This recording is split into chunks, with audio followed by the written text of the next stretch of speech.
Dios es bueno. Amén. Dios ha sido bueno y estoy plenamente convencido que seguirá siendo bueno. Así es. Magnífico. All right. Qué bueno de verlos, hermanos. Qué bueno es verlos. Qué bueno es estar aquí con ustedes. Quiero empezar dándole gracias por sus oraciones. Ha sido un par de días difíciles para mi salud, pero gracias al Señor aquí estamos. No al 100%, pero aquí estamos. Así que si veo que me falta el aire, me desmayo, me caigo, me pongo verde, azul, no se preocupe. Solo son secuelas de la influenza que me dio. Lo que sí le pido es que ahora le eleve sus oraciones al Señor por nuestro pastor, porque ahora Él le dio. Así que el enfermito es Él. Es más, ¿por qué no oramos por Él en este momento? Amén. Padre, te pedimos, Señor, que tú extiendas tu mano sanadora sobre el cuerpo de nuestro pastor. Dios, allí donde Él está en su casa descansando, Dios, que tu presencia venga y lo cubra, Señor, y restaure su salud, restaure su cuerpo. No solo, Dios, que remueva lo que está Él padeciendo ahorita, sino cualquier otro problema de salud en su cuerpo. Dios, sabemos que tú eres el sanador, sabemos que tú eres Dios y para ti no hay nada imposible, Señor. Mi Dios, te damos gracias por su sanidad, lo creemos y sabemos que ha sido hecho, Señor, porque ese eres tú, así eres tú. En el nombre de Jesús te damos gracias y bendecimos tu nombre. Amén. Así que esperemos que ya el pastor esté de regreso para venir a comer, porque ya está hecho está. Magnífico. Bueno, tengo el gusto de compartir con ustedes el día de hoy. Y entonces, antes que empecemos, me gustaría,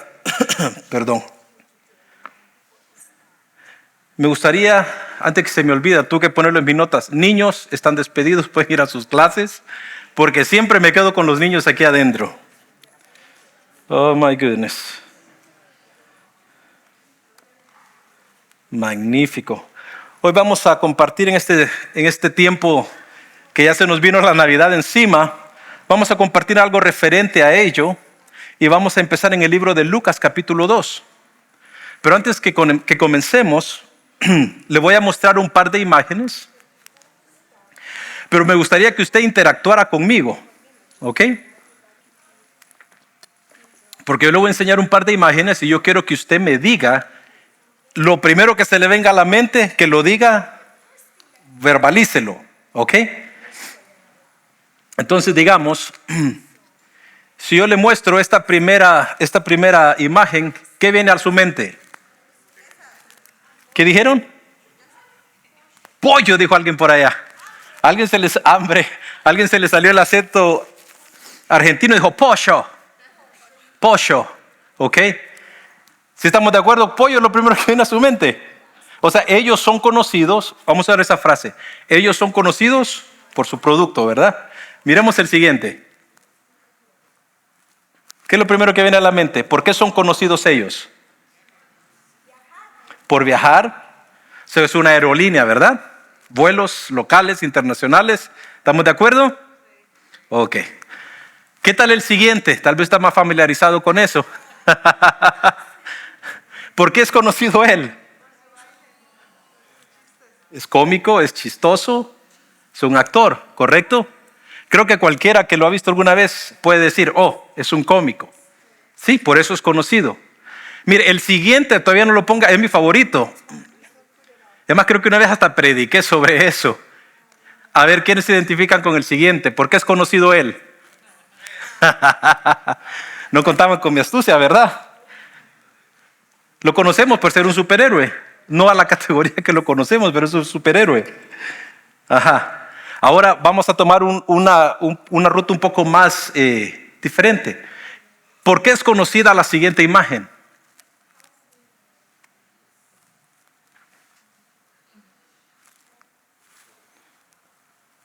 ¿Por qué es conocida la siguiente imagen?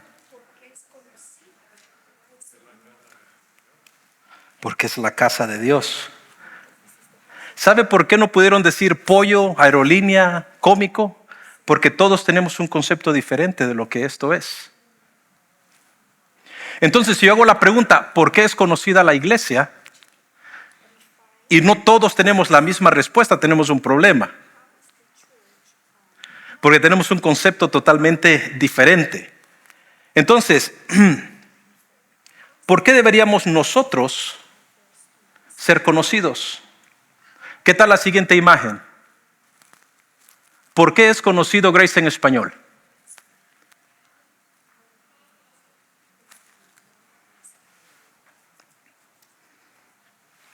¿Por qué deberíamos de ser conocidos nosotros? Mire, nuestra razón de existir, porque para eso existe la iglesia, hay un propósito, hay una razón, hay un motivo. El propósito de nuestra existencia como Grace en español, le voy a hacer una pregunta, ¿se alinea con el propósito de Dios para la iglesia? ¿Se alinea con el propósito de Dios para la iglesia? Nuestra misión es fácil, es muy simple. Y nuestra misión siempre ha sido acercar a las personas a Jesús y ayudarles a dar sus siguientes pasos o sus próximos pasos. Ese es el propósito de Grace en español en esta ciudad. Pero ¿qué pasaría si realmente la iglesia realmente hiciera de lo principal lo principal? ¿Qué sucedería si tuviéramos que volviéramos de cero otra vez y volviéramos a hacerse reset? Por decir algo, y en realidad hiciéramos lo que nos mandaron a hacer. Porque si no somos conocidos por algo en específico, probablemente no sabemos para qué nos pusieron en este lugar. Yo le voy a decir a qué nos pusieron en este lugar. A compartir un mensaje que para muchos es locura, para otros es muy radical. Y he oído personas decir, no, eso es demasiado bueno como para ser verdad. Pero le voy a decir, este se llama el mensaje del Evangelio de Jesucristo. El Evangelio está en el corazón, en el centro de lo que somos y por qué nosotros existimos como iglesia. Si Chick-fil-A dejara de vender su producto y se dedicara a vender hamburguesas, ya no sería Chick-fil-A. Si Southwest Airlines ya no hiciera viajes locales e internacionales, sino que se dedicara a vender muebles, ya no le podría llamar usted una aerolínea. ¿Y qué sucede cuando la iglesia no predica el mensaje por el cual la establecieron? Entonces deja de ser la iglesia y se convierte en algo más. Si estas corporaciones y estas imágenes que miramos pudimos definirlas con solo verla, ¿por qué esto nos hizo tan difícil definir lo que es la iglesia? Y sobre todo, ¿por qué se nos hizo tan difícil definir qué es Grace en español? Hay muchas cosas que nosotros como iglesia podemos hacer y no deberíamos de dejar de hacerlas. Pero si nos alejamos de compartir las buenas nuevas de Jesucristo, como dije, dejamos de caminar en ese propósito por el cual fuimos puestos aquí. Bueno, o al menos dejamos de ser la iglesia que Jesucristo estableció. ¿Pero qué es el Evangelio? El Evangelio son las buenas nuevas de Jesús, donde Jesús vino a salvarnos del castigo por nuestros pecados. Pareciera que le estoy predicando un mensaje evangelístico, pero deme un momento y me gustaría mostrarle algo diferente de este mensaje, una perspectiva totalmente diferente.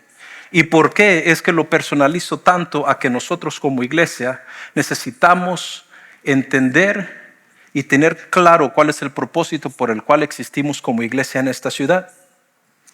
Entonces el mensaje es que Jesús vino a salvarnos del castigo por nuestros pecados. ¿Y cuál es el castigo de esos pecados? El apóstol Pablo lo dijo muy claramente y no se anduvo por las ramas. En Romanos 6:23 dijo, la paga del pecado es muerte. Separación de Dios, enemistad con el Señor. Pero Jesús no solo vino a pagar ese precio por los pecados, también vino a darnos vida, nos vino a dar su Espíritu Santo, por el cual ahora nosotros podemos vivir en una nueva naturaleza, una vida más completa. Y aún no solo eso, también nos prometió que nos va a remover de la presencia del pecado cuando Él venga por nosotros y nos lleve con Él. Eso sí son buenas noticias, todas estas cosas que vino a hacer Jesús por nosotros. Y ese es el mensaje principal por el cual la iglesia tiene que ser conocida. Que predicamos un mensaje de esperanza y de salvación en Cristo Jesús. Nosotros testificamos de este mensaje de esperanza. Y en este tiempo de Navidad, eso es lo que Jesús trajo. Ese es el mensaje que Jesús trajo para nosotros, que nació un Salvador. Este es el mensaje de estos días en Navidad, que hay un mensaje de esperanza para la humanidad. Vamos a empezar a leer el capítulo 2 de Lucas y vamos a empezar a desglosarlo. Vamos a ir leyendo versos y explicando. Vamos a empezar en el verso 8, nos vamos a mover entre el verso 8 y verso 20. Dice, y en la misma región había pastores en el campo, vigilando sus rebaños de noche. Mire, la vida de estos pastores ni se imaginaban lo que venía. Dios iba a interrumpir esa rutina diaria que ellos tenían y sus vidas iban a ser puestas, mire, como dicen en mi pueblo, upside down, patas arriba.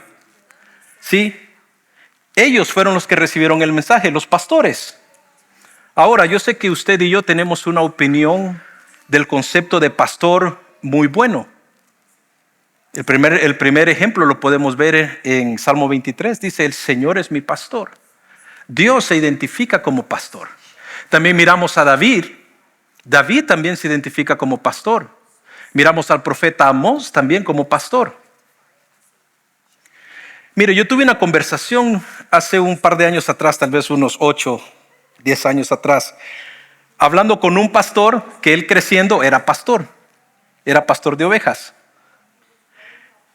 Y tuve la oportunidad de sentarme a platicar con él y le voy a decir, creo que ha sido una de las conversaciones más dulces, esa es la palabra con la que definir, más dulces que he tenido con alguien acerca de la tarea de pastorear.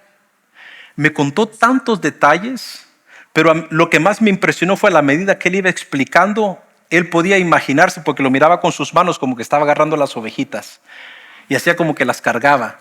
Y usted le podía ver la cara de preocupación cuando decía, y se me enfermaban de esto y de lo otro. O sea, verlo a él y su lenguaje corporal me impactó bastante. Y ese es el concepto que nosotros tenemos de lo que son los pastores.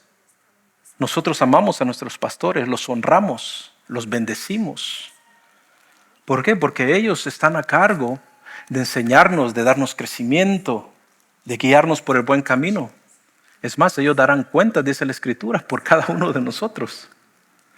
Pero fíjese que eso no fue así en el siglo I para los judíos de antes. Para los judíos devotos y moralmente justos del tiempo de Judea, mire, ellos no tenían un buen concepto de los pastores. Más bien ellos decían, mantente alejados de ellos. Mire, en la Mishnah, que es la primera colección de enseñanzas y tradiciones tempranas de rabinos judíos, incluye una frase que se la voy a compartir y dijo, padres, no permitan que sus hijos sean pastores, porque ese oficio es de ladrones. Eso era el concepto que tenían ellos de pastores. Los pastores no podían estar en un juicio, su palabra no era tomada en consideración. Ellos eran como quien dice algo muy bajo. Pero fíjese que cuando Dios decide que es el tiempo que el Salvador nazca, ¿a quién cree usted que le da la primera noticia de que el Salvador había nacido? A los pastores. Vaya conmigo al verso 9 de segunda de Lucas. Del segundo capítulo de Lucas. Y dice, y se les apareció un ángel del Señor y la gloria del Señor resplandeció alrededor de ellos. Y se llenaron de gran temor. El ángel les dijo, no temáis, porque he aquí os traigo buenas nuevas de gran gozo, que serán para todo el pueblo, porque os ha nacido hoy en la ciudad de David un Salvador, que es Cristo el Señor. Y esto os servirá de señal. encontraréis a un niño envuelto en pañales y acostado en un pesebre. Casi nada. Dice que la gloria del Señor los rodea, miran a un ángel, ellos están viendo este espectáculo de luces, están perplejos, están viendo un ángel allí enfrente de ellos, dándoles un mensaje directamente a ellos. Hay un contraste muy grande allí, porque ellos son honestos y saben cómo son ellos vistos. Y digo, ¿por qué Dios tendría que hacer esto con nosotros? Pero mire lo que sucede.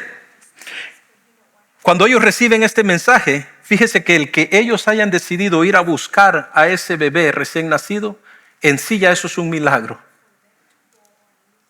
Porque ¿quién en su mente completa va a decir, para empezar, mire lo que se nos apareció? Segundo, el ángel nos dijo esto. Luego estamos rodeados de la gloria de Dios. Y dice, ¿quién en su mente completa aceptaría que un par de pastores como nosotros fueran aceptados a ir a ver o a visitar al Mesías prometido? ¿Cómo es posible que nosotros se nos dé la oportunidad de presentarnos delante de Él? Posiblemente ni sus papás quieran que nosotros entremos allí. Pero mire, los ángeles le dieron una palabra muy específica a esos pastores. Téngame paciencia. Les dijo, les dio esta palabra específica. Dice que se aseguraron de que supieran que encontrarían al bebé envuelto en pañales, en trapos. Porque eso es una señal. No todo bebé es envuelto en pañales cuando nace. Pero en ese tiempo, los campesinos y los pastores, gente como ellos eran los que envolvían a sus bebés en pañales. Y luego le dijo, y estará en un pesebre. O sea, no le dijo, tendrán que entrar al palacio allá donde Herodes, o llegarán donde este hombre rico y reconocido y verán las pancartas y verán las trompetas anunciando que nació el Salvador. No, le dijo, en un pesebre. Ellos se identificaron, porque ese es el ambiente en el que ellos se mueven. Ese es el ambiente en que los pastores se mueven. Mire qué dice verso 13, vaya conmigo.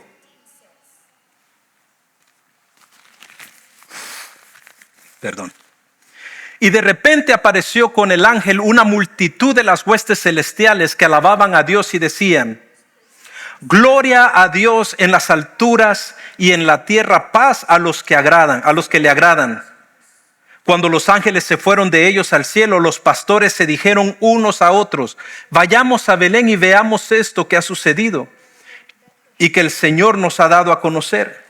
Verso 16, fueron deprisa y encontraron a María y a José y al niño acostado en un pesebre.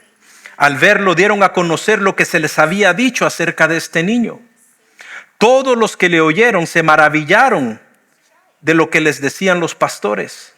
Pero María atesoraba todas estas cosas, guardándolas en su corazón.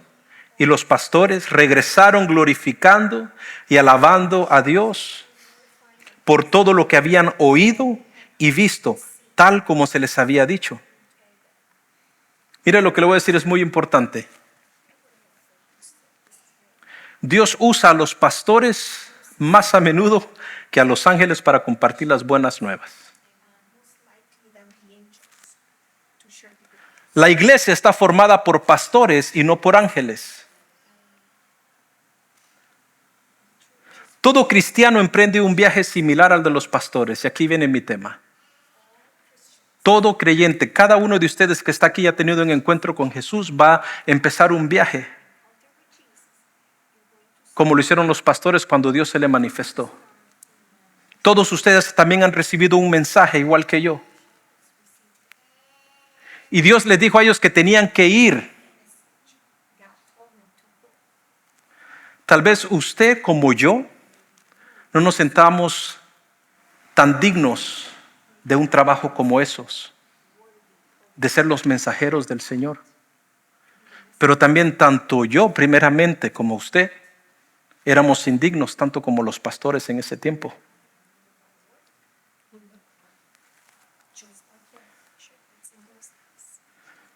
Esto es lo que yo le quiero enseñar a usted hoy. Usted y yo somos pastores. ¿Por qué? Porque llevamos un mensaje de paz, el Evangelio de Jesucristo. Usted no tiene que estar en una plataforma para poder desarrollar esto, para practicar esto.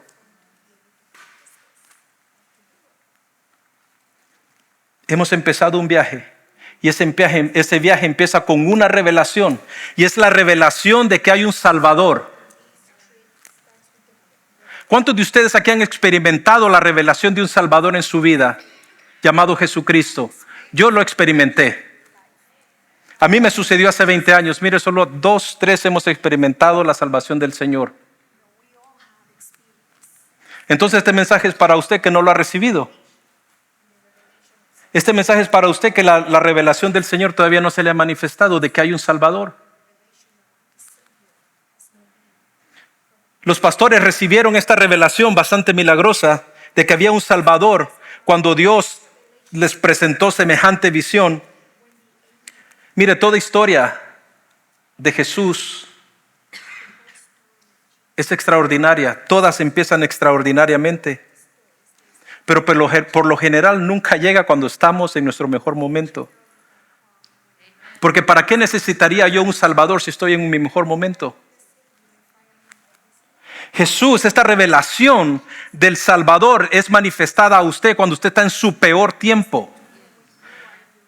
Cuando usted está desesperanzado y está en tinieblas y está encadenado y está encarcelado. Allí es cuando viene la revelación del Hijo de Dios en tu vida.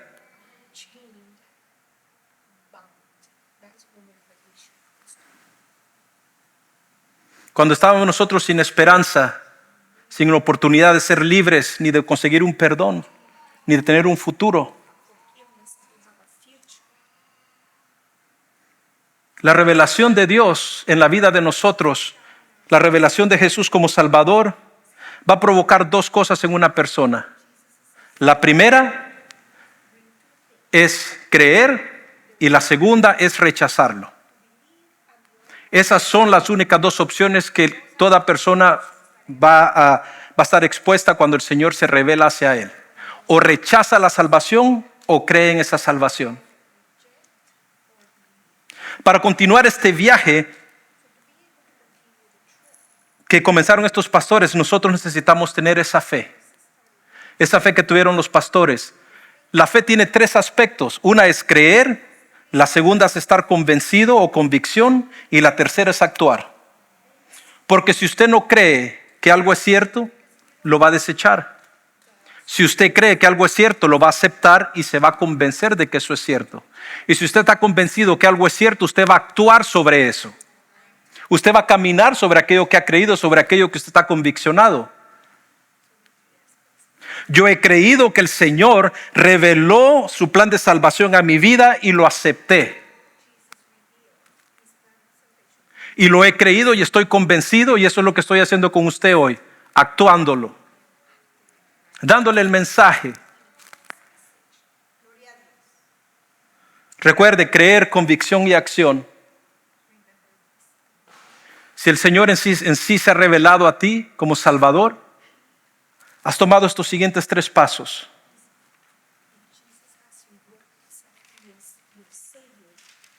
Igual que en la Gran Comisión, en el capítulo, creo que es 28 de Mateo, discúlpeme si no es ese, el Señor les dice que vayan y les sean testigos. Alguien que ya adquirió la fe en el Señor y en la promesa de la revelación del Salvador, ahora va a testificar, igual que los pastores. Ellos salieron y testificaron sobre lo que se les había dicho. Hablaron de lo que habían creído, de lo que habían visto y lo que habían experimentado. Ese es el mensaje. ¿Por qué vino Jesús? ¿Por qué vino Jesús a esta tierra? Él nos llamó a testificar las razones por la cual. Acompáñeme al capítulo 4 de Lucas, versos 18 y 19. Yo le voy a decir a qué vino Jesús.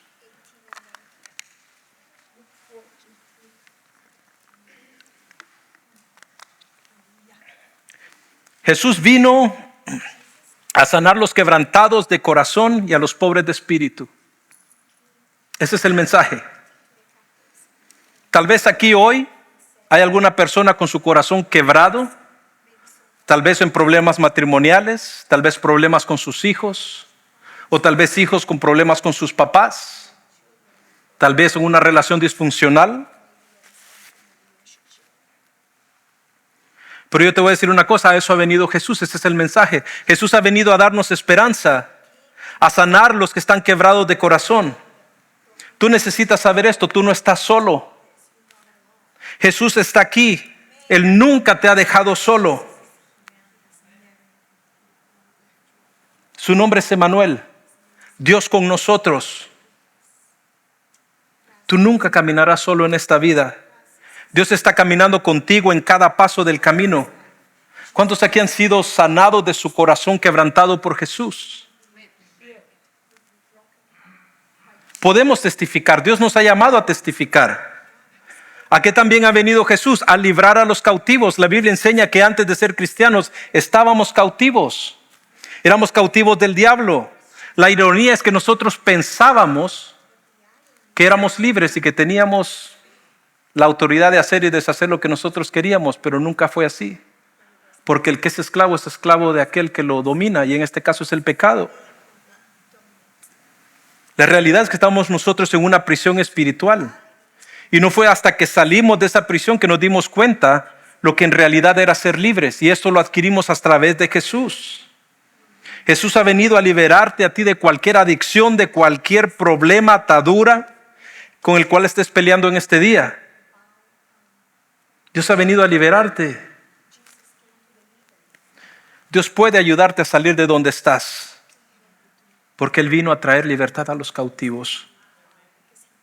Yo no sé usted, pero yo también. Yo puedo testificar que a mí Dios me sacó de prisiones. Yo también estaba cautivo en muchas cosas oscuras. ¿A qué también vino Jesús? A llevar vida, dice, a vista a los ciegos. La gente camina por este mundo ciegos por la influencia del espíritu del aire.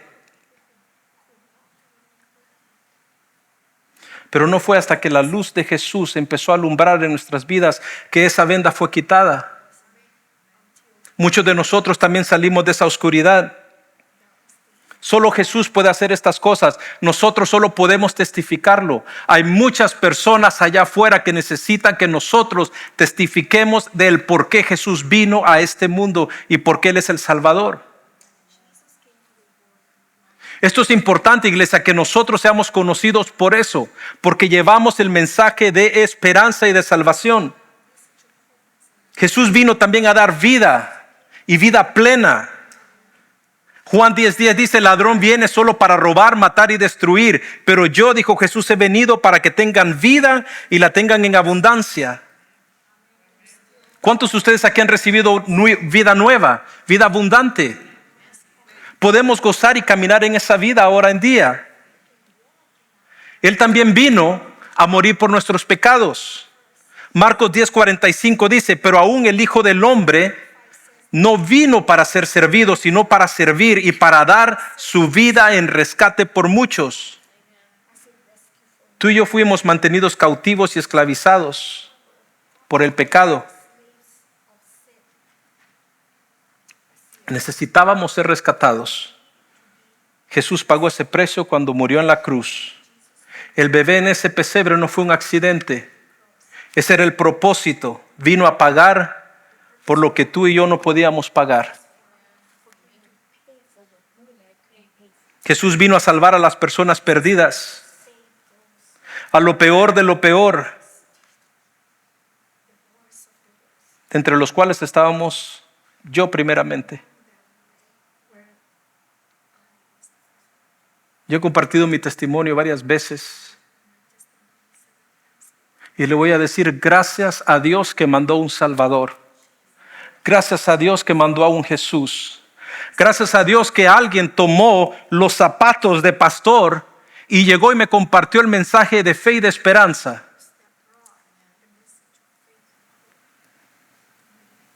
Gracias por las personas que Dios puso en mi camino y pudieron testificar de lo que habían visto, oído y experimentado.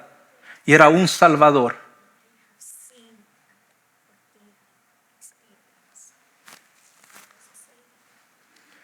Muchas personas en las congregaciones buscan muchas excusas para no salir a testificar, para no ejercer su papel de pastoreo. Muchas personas buscan mucha excusa para no testificar de la revelación de Dios, de la fe en Dios. Y dices que no sé por dónde empezar, no sé qué decir. Diles lo que Dios ha hecho en tu vida. La gente puede argumentar sobre si la Biblia es verdadera o no, puede argumentar sobre que las religiones confunden a la gente. Mira, puede ponerte cualquier excusa, pero una persona no puede argumentar contra una vida cambiada y transformada por el poder de Dios. No puede, no hay argumento alguno. Yo recuerdo cuando tuve mi primer encuentro con un muchacho que me predicaba el Evangelio. Y yo le voy a decir, yo lo miraba a él como lo miraban los judíos a los pastores, como nadie. Y él a veces se me acercaba, Lester, ¿cómo estás? Que no sé qué. Ya solo con la mirada que yo le daba, el muchacho mejor ya ni decía nada. Mire cómo es Dios. La primera iglesia que yo visité, sin saberlo, era la iglesia donde este muchacho iba. El chiste que quedó perplejo, como los pastores cuando les salió la visión, porque cuando me ve, se queda con la boca abierta. Uno, no tenía ni la más mínima idea por qué estaba yo en medio de esas 4 paredes. Segundo, o sea, estaba yo allí y cuando me ve le sonrío y le digo, ¿cómo estás? Con una sonrisa cuando él nunca me había visto sonreír. Dios me envió a testificar. Ese muchacho, la impresión, esto fue lo que hizo él, mire. Cuando le dije, hey, ¿cómo estás? Le hizo así. Me quedó viendo. Mire, no lo estoy mintiendo. Me quedó viendo como por unos 5 segundos y se puso nervioso y empezó a hacerle así, para atrás. Se fue para atrás, se dio la vuelta y se fue para su silla y me dejó tirado allí. Eso fue lo que sucedió. ¿Por qué? Porque no hay ningún argumento cuando una vida ha sido transformada por la presencia de Dios. Él me pudo haber dicho ahí, pues si tú nunca has leído la Biblia, nunca aceptaste el mensaje que te di. Si es que yo le hubiera dicho, Dios no te mandó a transformarme a mí, te mandó a testificar sobre que hay un Salvador. Y eso es lo que Él hizo. Como pudo, lo hizo y Él testificó. Ya Dios hizo el trabajo en mí. Y fíjese que nunca más volví a ver a ese muchacho. Pero él fue obediente. Él fue y tomó su lugar de pastor y testificó de la revelación de Dios, de la fe. Y le doy gracias al Señor por eso.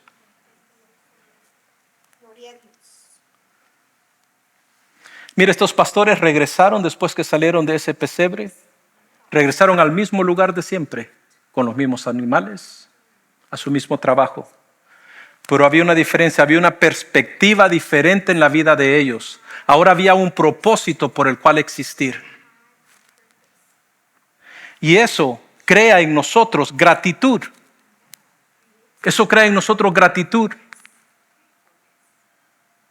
Porque es un regalo inmerecido. Es una revelación inmerecida. Cuando tú has visto, has oído y has experimentado a Cristo, nunca eres el mismo. Nunca. Este mensaje incluso cambia la forma en que tú vives. La única razón por la que todo esto importa es porque cambia nuestras vidas. Nosotros tenemos que experimentar esto por nosotros mismos. Si tú solo has escuchado el mensaje y Dios, la revelación de un Salvador nunca se te ha sido dada, este mensaje es para ti. Dios te está hablando hoy. Esto tú solo lo puedes experimentar, tener un encuentro personal con tu Salvador y conocerlo a Él.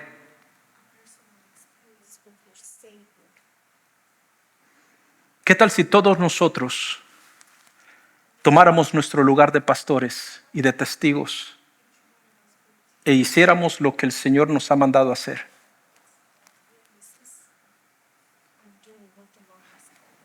¿Qué pasaría si cada cristiano tomara su lugar de pastor? ¿Cómo cree usted que se vería esto? ¿Cuántas vidas cree usted que serían cambiadas? ¿Cómo cree usted que cambiaría nuestra ciudad? ¿Cómo cree usted que cambiarían nuestras familias?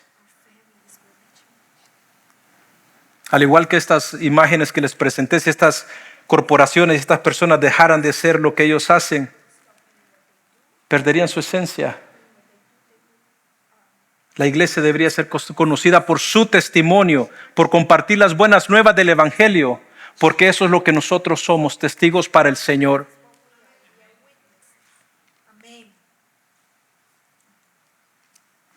El Evangelio es una buena noticia, y cierro con esto, para todo el incrédulo. Es una buena noticia para todo adicto. Es una buena noticia para todo aquel que está deprimido. Es una buena noticia para todos los que están solos, solitarios o abandonados. Es una buena noticia para aquellos que han sido abusados. También es una buena noticia para aquellos que han sido heridos por la misma iglesia. Esto es una buena noticia por aquellos que han sido abusados de una manera o de otra. Esto es una buena noticia para aquellos que están perdidos. Es una buena noticia para las prostitutas. Es una buena noticia para los que están en las cárceles. ¿Y por qué nosotros no llevamos el mensaje de esperanza si es tan buena noticia?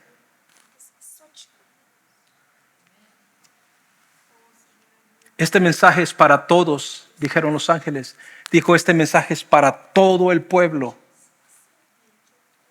Eso te incluye a ti y a mí y a todos los que nosotros amamos, a todos los que nosotros conocemos, a todos nuestros familiares. Yo te invito esta tarde a que tomes tu lugar como pastor y testifiques de que hay un Salvador, de que un niño se nos ha sido dado. Lo cantamos hoy. Lo exaltamos hoy. Ese es Jesús, el Salvador del mundo. Te damos gracias, Señor, en esta tarde por el regalo de la salvación, por el regalo de tu Hijo Jesús. Gracias, Señor, porque los que estamos aquí hemos recibido la revelación de que hay un Salvador. Gracias, Señor, porque nos has dado la fe de creerlo y de aceptarlo. Gracias porque nos has dado la valentía, Señor, de ser testigos y de compartir el mensaje. Dios, estamos tan agradecidos por lo que has hecho, por lo que estás haciendo y lo que seguirás haciendo en nuestras vidas, Señor. Dios, tal vez algunos de nosotros aquí no hemos tomado ese viaje. No hemos ido del punto A al punto B como tú lo has mandado, Señor, que lo hagamos. Pero yo sé que hoy es un buen día para tener esa oportunidad de hacerlo. Yo sé que algunos de los que estamos aquí, Dios, hemos tomado la decisión de empezar hoy a ser testigos de que hay un Salvador, que somos testigos, Señor, porque tú nos has llamado a hacerlos. Danos el denuedo, danos, Señor, la valentía de hacerlo. Ayúdanos a transformar vidas, ayúdanos, Señor, a llevar las buenas nuevas de salvación, para que lo mismo que nosotros hemos experimentado, también, Señor, las demás personas a nuestro alrededor y nuestras familias puedan también experimentarlo. Te damos gloria y te damos honra a ti, Señor, porque tú has sido bueno. Te adoramos en el nombre de Jesús. Dele un fuerte aplauso al Señor. Aleluya. Gracias, Dios. Gracias, Señor.